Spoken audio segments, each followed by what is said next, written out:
当全世界拢伫咧进步的时阵，也是有一寡国家将你所爱的人，甲人无共款，当作是一种犯罪。来看一个非洲国家乌干达，因总统拜一正式签署反同性恋法案，若准是严重的同性恋者会当判死刑，引起外界批评。美国总统拜登表示讲，可能会利用相关的措施来甲因制裁。乌干达的总统穆塞维尼拜一正式签署叫做是史上上严格的反同性恋的法案，新法是明定对严重同性恋的人会当处死刑。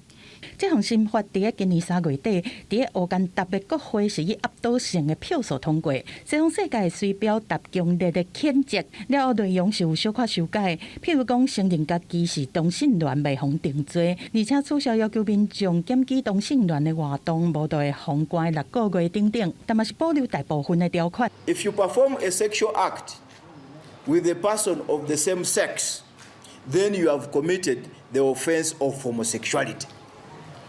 And what is the punishment? Imprisonment for life. When you carry out acts of homosexuality through force or duress or undue influence, then the law defines that as aggravated homosexuality. And what is the punishment? The maximum punishment is death.